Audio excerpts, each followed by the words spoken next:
Ito po yung Tabernacle. Good morning. Nice meeting you. Marcus. Marcus in Greek. Yeah. Good morning, everybody. Good morning. Hi, how are you? Fine. Thank you. Good. Is it hot outside or are you okay? It's Okay. hot. It's hot. No, it's much better than it was a few weeks ago. So, what do you know about the tabernacle? What is it? It was the tent of meeting where Yeah. God chose to meet the people of Israel in the wilderness. Exactly. Okay. We can say that the tabernacle was like the temple that the people of Israel had in the desert. Okay? Now, the instructions of how to build it, God gave Moses in Mount Sinai. Okay, when they came out of Egypt, they went to Mount Sinai. There, God gave Moses the law and a picture, a template of how the tabernacle would look like. Okay, the exact measurements. Now, God told Moses, He told him, build me the tabernacle so I can dwell in my people. Okay, in Hebrew it's called Mishkan. Okay, it says Lishkon betochechem. It means to dwell inside the people, not with the people, but inside.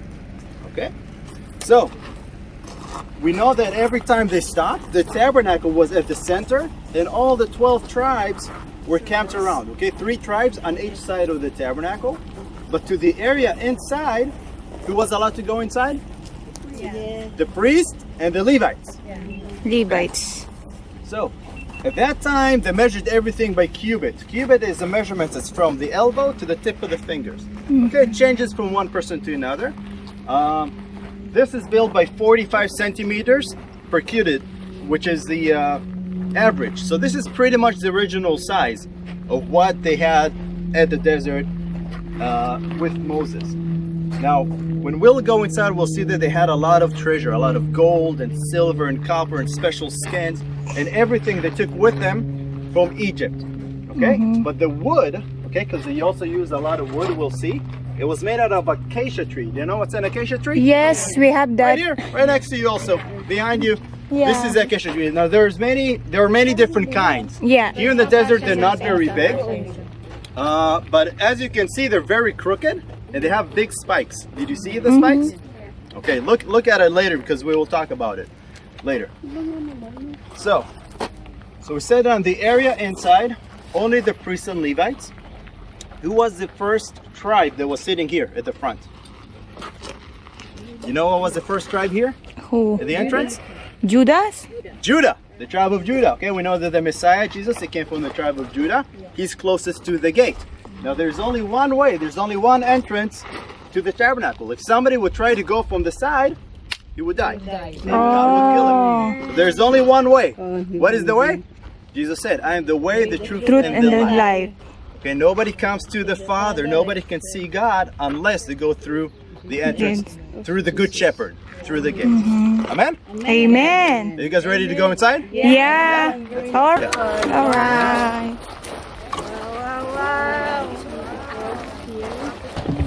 The first thing that we have at the tabernacle is the altar. Okay, here they would actually sacrifice the animals.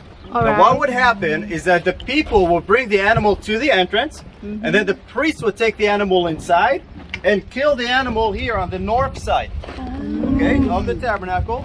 And then they would take the blood and pour the blood on the horns of the altar.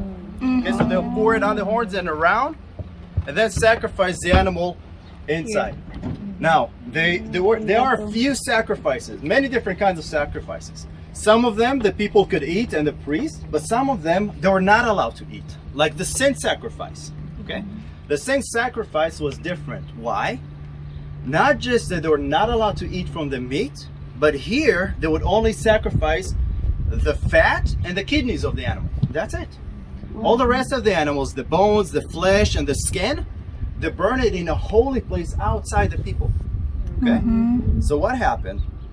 Because this was holy fire, okay, and they had the ashes and everything of the animal, they had to take the old fire out and put it in a holy place outside. And there they would burn the sin sacrifice. Okay? Now, you knew you were coming here, right? To the Yes. tabernacle. you knew that they were bringing sacrifices, yeah? Yeah. Where's your sacrifice? Myself. Our life. Our Where's the life. animals? Okay, now we see that from the beginning, God made the first sacrifice, right? He killed an animal to cover Adam and Eve from their nakedness, from their sin. But we see that he also completed the last sacrifice with Jesus. Now when Jesus died, okay, where did he actually die? He was our sin sacrifice. Yeah. Where did he die? He didn't die within Jerusalem, he died outside of Jerusalem. Okay? So everything we see in the tabernacle, everything about this place is a picture of the salvation, the plan of salvation of God through Jesus the Messiah. Mm-hmm. Okay? So everything. It's not just, it's written also that this is a template of the heavenly tabernacle. The altar itself was made out of acacia wood. Okay, like the tree outside that we said it's very strong, and it was covered with copper. And they had to move it. So on the sides, if you'll see, they had rods so they can just pick it up and walk. Now imagine in this heat, it's very hot. Now, but to carry this for 4 or 5 days, it's not easy. It's not an easy job, and they had to carry everything by hand. Wash basin, the altar, the wash basin. You know what's different between this and the rest of the things of the tabernacle?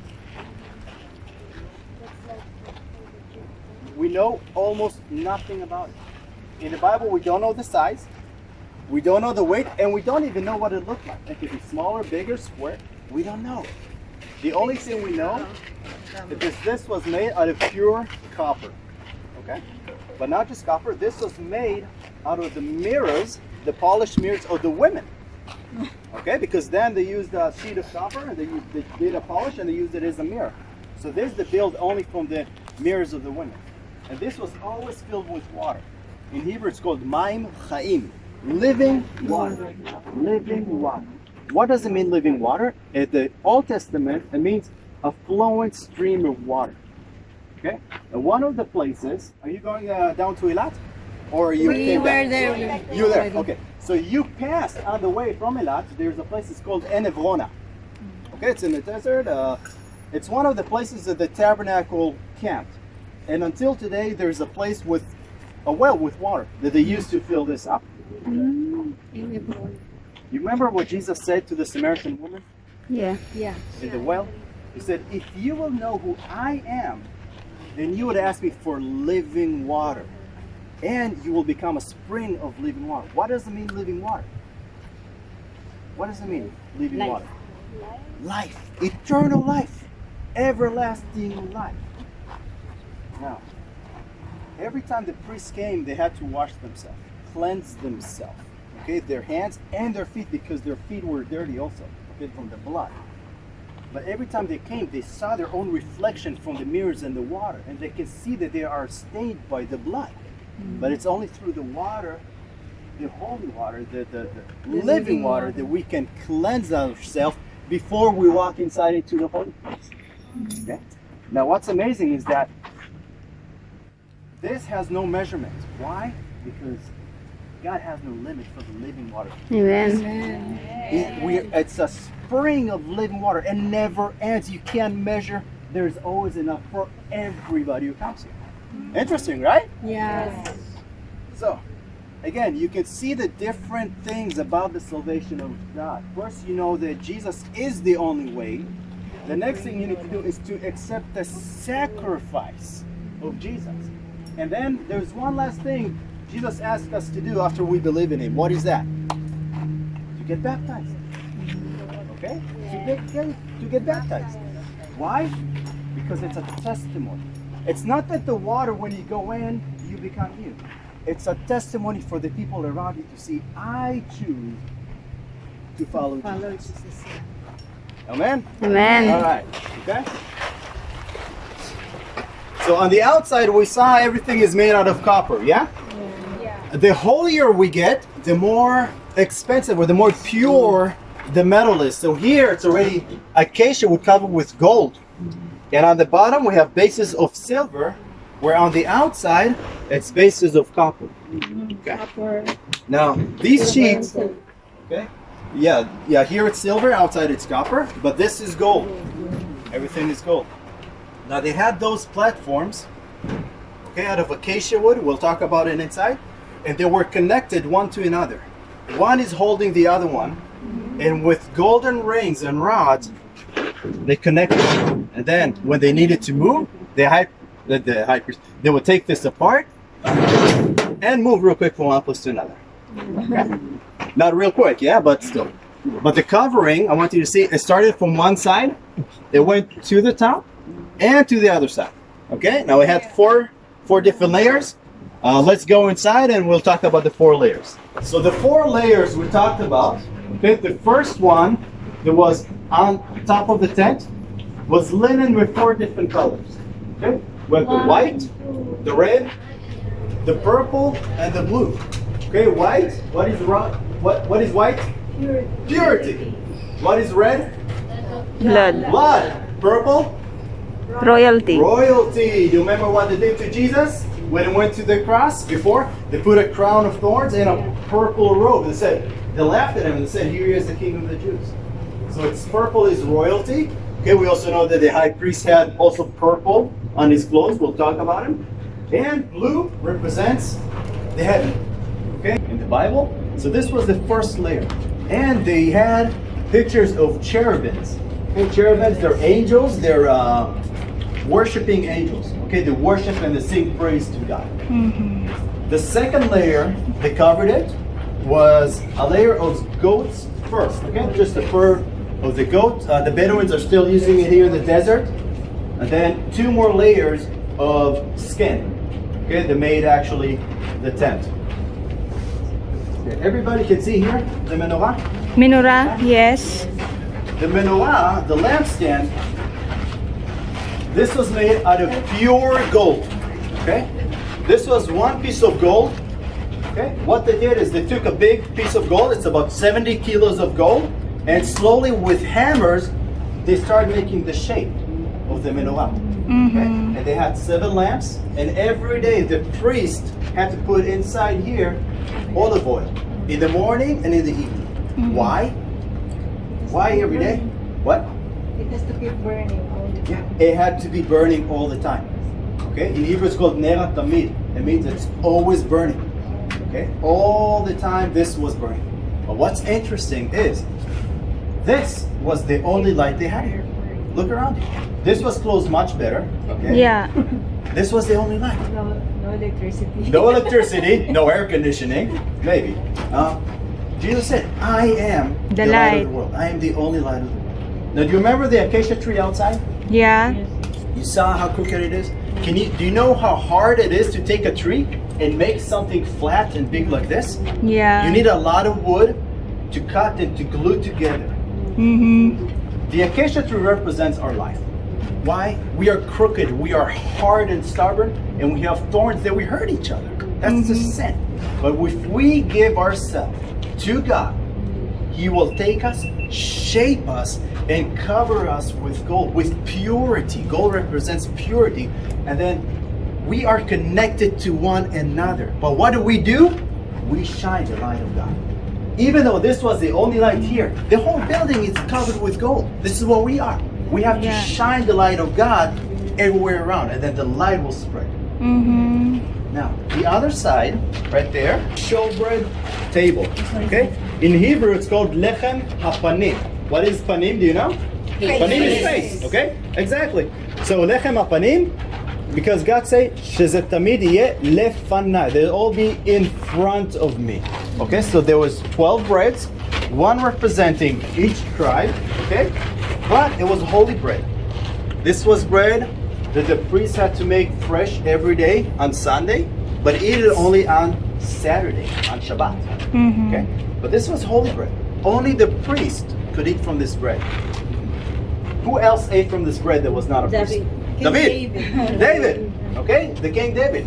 Now, not just that he wasn't a priest, he was from the tribe of Judah. Not Levite. And here they had to eat this bread on Shabbat, on Saturday. He ate it on a regular day. And what's interesting about David? Let's talk about David a little. We know that the Messiah had to come from the seed of David. From David. If God would kill David, where would the Messiah be? Where would Jesus be? Now, when David came to the high priest at that time, okay, he ran away from Saul, and he had 400 people with him, right? You know that he had a small army of 400 people. The people that were with him, some of them were thieves, and they were murderers. They were not good people at the beginning. Later, God used them. So he came to the high priest and he told him, me and my men are hungry. We need food. So the high priest gave him the showbread table, the showbread. You know how many breads he gave David for him and his people? No idea.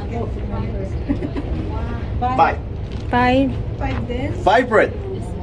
The high priest, Like the miracle of Jesus. like they were close, the high priest gave David, and everybody knows David, King David. You'll ask everybody in the world, who is King David? Oh yeah, we know King David. Now King David was the biggest kings in Israel. Not because that he was perfect. No, he was a big sinner. But he was humble, and he always knew what was wrong. And he always asked for forgiveness. He always repented. Repentance. Exactly. So, how much bigger, if David took 5 breads, and actually it was enough for him for 400 people, how much bigger is Jesus? Later on, when he took the 5 breads, added 2 fish, but fed 5,000. Isn't that amazing? The plan, how God is showing, yeah, David was big. Yeah, David is a king as my heart. But Jesus, there's nobody like Jesus. We have another altar. But this one is very different from the one outside. This was not for sacrifices. Okay, this was, of course, everything here was covered from gold. The table was covered with gold. This is covered with gold. But this was not for animals. This was only for incense. Okay, it was a mixture of 11 different herbs. And every day, in the morning and in the evening, when the priest put the oil in the menorah, they put the incense here, and that represents the prayers. Okay, it's written in Psalm. This represents the prayers of the people to God. The blood on the horns here, they only put the blood of the sacrifice of Yom Kippur. You know Yom Kippur? Yeah. Okay, it's coming in a few So days. in a few days. Yeah, in a few days it's Yom Kippur. Yom Kippur was a very, very, very special day. Until today, it's a very special day. Why? Because this is the day where the high priest would bring the sins of the people in front of God. Okay? Now, the high priest itself, he was chosen by God. Okay, we know it was Aaron, the brother of Moses. He was the first high priest. And what's interesting about the job of the high priest, okay, the regular Levites that worked outside, they worked until the age of 40, and then they stopped. And then their children took over their job. Okay, it was from father to son, father to son. The high priest stayed high priest until the day he died. Okay, there's no pension, there's no vacation, nothing. When you're a high priest, that's what you do. You live for God. Okay? Now, what's different about him than the rest of the priests is that there's only one high priest at one time. The regular priest had the white robe. Okay, it was one piece all the way down.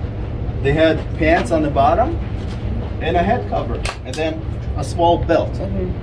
But the high priest had this blue, and on the bottom he had a bell and a pomegranate. You see, bell, pomegranate. So everywhere he walked, people would know that they're next to the high priest.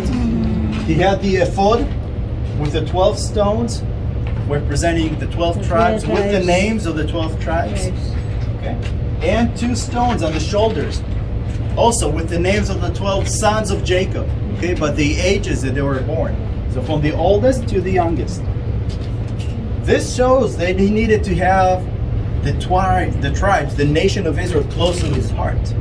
But this represents the responsibility he had to take on his shoulders, right? Because what happened on Yom Kippur?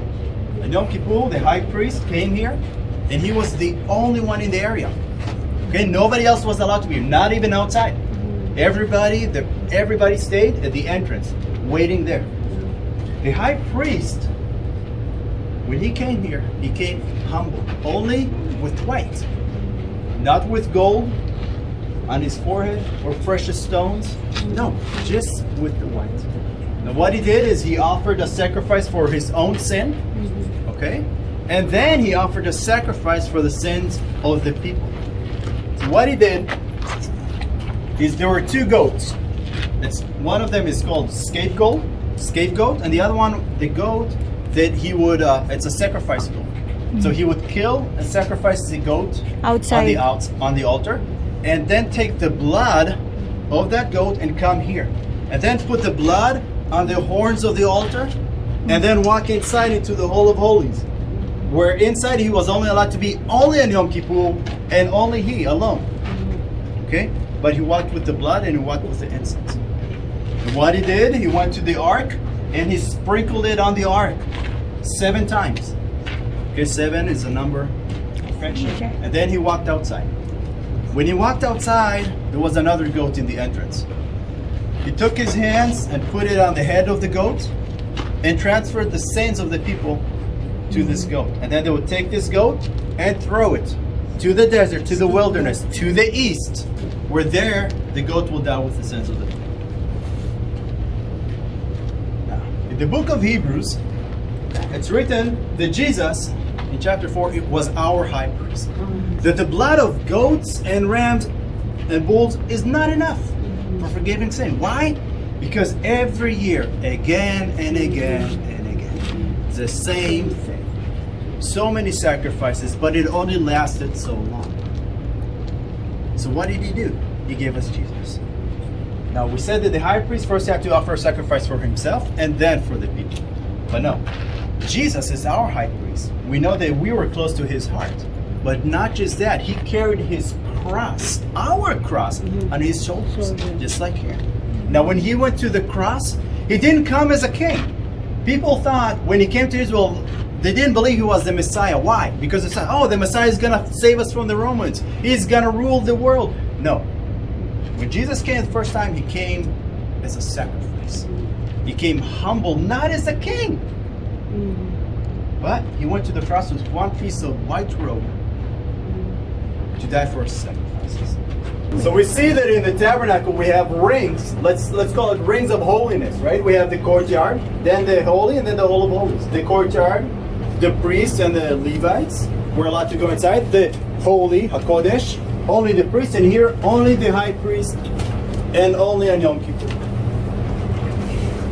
This place was the holiest place at the tabernacle. You know why? Why?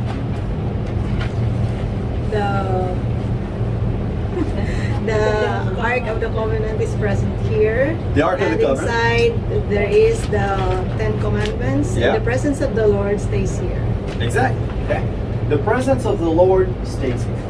Many people think this is the holiest place at the tabernacle because of the Ark of the Covenant. And yes, the Ark of the Covenant was holy. In a way, it was holy because God said that he would talk to the high priest between the mercy seat and the angels, the cherubims here. The presence, the Shekhinah, the Shekinah of God was here. But the ark itself, it was not holy. Yeah. It's man-made. It's gold and it's wood. See, a lot of people, a lot of Israelis, this is what I do in all the tours because I'm not allowed to tell them about Jesus straight away. But they think that this is the holiest thing. Some of the religious Orthodox, they won't even come in here. They will look from the side. They're afraid. But they don't understand that this is not holy. It's not holy. It's nothing. Now, we don't know exactly what it looked like. Why? Because probably God doesn't want us to. Okay, we know that the angels were made out of pure gold, one in front of the other with the heads down, giving glory to God, and with the wings spreading. That's it.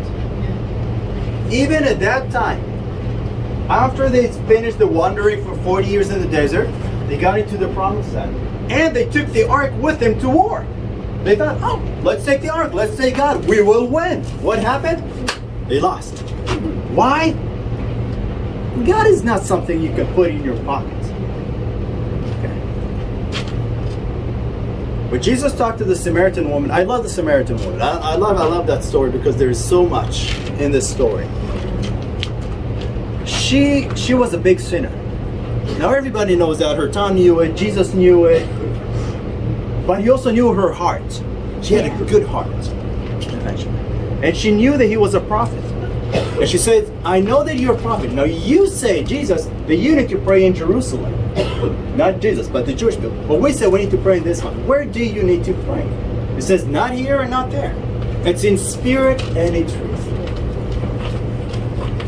This, I'm afraid, was an idol at that time. People took it with them. They did not understand what was going on. Look at the Jewish people today at the wall, the Wailing Wall. They're worshiping the wall. They're praying for the wall. They lost what God wanted to do. Imagine what would happen if we'll know where this is today, or where Mount Sinai is today. We don't need to worship a place or something. We need to worship God in spirit and in truth. Okay, Abraham, he was justified by his faith. It's the faith of God that, it's through faith that we're saved. It's not through our deeds, because we can't do it. So what was inside? You said the 10 Commandments. What else? The cane of Aaron. Yeah, the cane of Aaron, the rod of Aaron. Okay, it budded. It had flowers and manna. Okay, you remember the manna, the food? Yes. Yung pagkain nila sa desert. Yes? On the day that Jesus went to the cross, as our high priest to take our sin, as our sin sacrifice.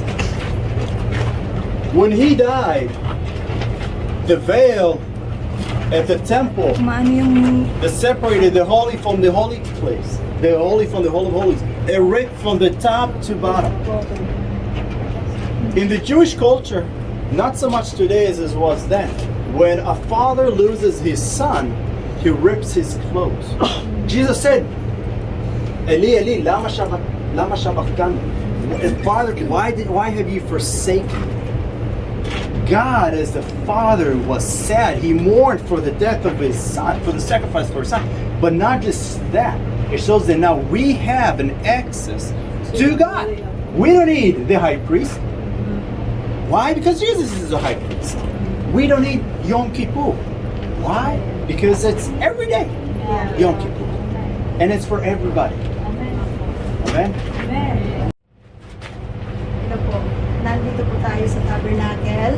At kung makikita nyo, ito po yung parang replica ng Ark of the Covenant dito sa replica ng Tabernacle sa Holy of Holies, no?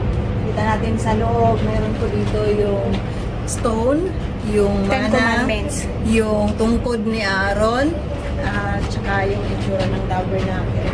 So, ang pinakamahalaga tungkol dito sa kwentong ito ay yung pagbukas ng Diyos ng Holy of Holies doon sa mga tao dahil sa pagbibigay ng Panginoong Hesus ng buhay niya. So, sino man ang tumanggap sa Kanya ay magkakaroon ng access sa kalangitan. Hindi lamang sa lupang ito na access mo yung Diyos, kundi you will have an